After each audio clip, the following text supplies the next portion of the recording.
তুমি কোন চাটের আব্বাস? তুমি আসছো এখানে মামলা করতে? গুনার টাইম নাই, ভদ্র হতে শিখুন। আমরা সভ্য সমাজে বসবাস করি, অসভ্য আচরণ করবেন না।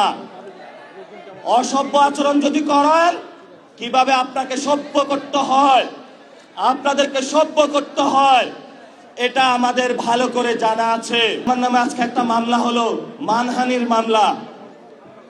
ওই ব্যক্তি চাঁদাবাজি করে, সন্ত্রাসী করে। এমন লোকের কোনো মান থাকতে পারে না, যার মান আছে তারই তো মানহানি হয়। মামলা করেছে আরেকজনকে দিয়ে, গোপনে গিয়ে হলে সাক্ষী হিসাবে উপস্থিত হয়েছে। এগুলাকে আমরা বলবো গুপ্ত। আপনি ঢাকা হাটে ফেল করেছেন, লিখে রাখুন জনাব আব্বাস। আপনাকে তারেক জিয়া এসে রক্ষা করেছে। তারেক জিয়া যদি এসে রক্ষা না করত, তাহলে আপনি মির্জা আব্বাসের ছুনুপুটিও আমরা ঢাকা হাটে খুঁজে পাইতাম না। হালে পানি আছে, এখনো বেঁচে থাকার সুযোগ আছে। ভদ্র হন, ভদ্র হতে শিখুন। আমরা সভ্য সমাজে বসবাস করি, অসভ্য আচরণ করবেন না। অসভ্য আচরণ যদি করেন, কিভাবে আপনাকে সভ্য করতে হয়, আপনাদেরকে সভ্য করতে হয়, এটা আমাদের ভালো করে জানা আছে।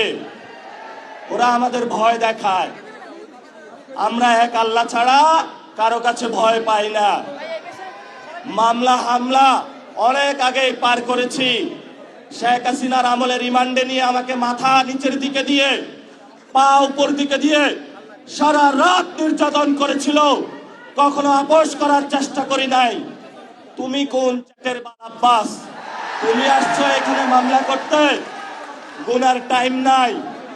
সিনিয়র সিটিজেন আসেন, সিনিয়র সিটিজেন আসেন। আমরা সম্মান করতে চাই, কিন্তু নিজের সম্মান যদি না রাখতে পারেন, তাহলে এই যারা ইয়াং জেনারেশন আছে, জেনজিরা আছে, আপনার পুরা সম্মানের চাদর খুলে বুড়িগঙ্গায় নিক্ষেপ করবে। আমরা ধৈর্য ধারণ করতেছি।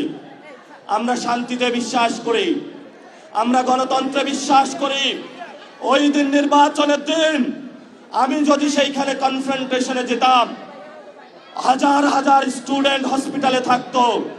আমি গণতন্ত্রে বিশ্বাস করেছি, কিন্তু গণতন্ত্রের নামটা আপনারা ইঞ্জিনিয়ারিং করেছেন। আমরা এখনো সহ্য করছি। দ্রুত রিফর্ম অ্যাসেম্বলি করেন, দ্রুত বাংলাদেশের সংস্কার বাস্তবায়ন করেন, দ্রুত বাংলাদেশের শহীদদের বিচার বুঝিয়ে দেন, আহতদের বিচার বুঝিয়ে দেন, শহীদ ওসমান হাদি ভাইয়ের বিচার বুঝিয়ে দেন, ধর্ষণ বন্ধ করেন। নরসিংদীতে গতকাল একটি ধর্ষণ হয়েছে। আপনার সন্তান আছে, তাকে আপনি নিরাপত্তার চাদরে আবৃত করে রাখেন। আমার সন্তান, আমার মা বোনের যেদিন নিরাপত্তা দিতে পারবেন, সেদিনই আপনি জনতার প্রধানমন্ত্রী হবেন, এর আগে হবেন না, হবেন না। আমরা একটা আশঙ্কার মধ্যে দিনাতিপাত করছি। আইন শৃঙ্খলার অবনতি হয়েছে। এই বরিশালবাসী আওয়ামী লীগের অনেক নির্যাতন সহ্য করেছে। শেখ হাসিনার আত্মীয় স্বজনকে তারা বসিয়েছিল এখানে, কিন্তু বরিশালবাসী অগ্নিজরা বক্তব্য, রাজপথে লড়াই করে এইখানে যারা আব্দুল্লাহ গং ছিল সকলকে ইন্ডিয়াতে বিতরণ করেছিল। বরিশালবাসীর সাথে কেউ পাঙ্গা নিতে আসবেন না। বরিশালবাসী পানিতে সাঁতার কাটে, সংগ্রামী জীবন, তারা জীবন যুদ্ধে অলরেডি জয়ী হতে আছে। তাদেরকে নতুন যুদ্ধ আপনারা শেখাতে আসবেন না। লড়াই চালাবেন, আপোষ করবেন না। মাছে ভাতে বাঙালি, জমিতে যায় আমরা ধান চাষ করব, পুকুর থেকে মাছ উঠাবো। আমাদের ইন্ডিয়ান কোনো কিছু প্রয়োজন নাই। বাংলাদেশে পর্যাপ্ত জিনিস আছে, মান মর্যাদা নিয়ে বাঁচবো। স্বাধীনতার প্রশ্নে কারো সাথে আপোষ করব না। সংগ্রাম চলবে, লড়াই চলবে। বাংলাদেশ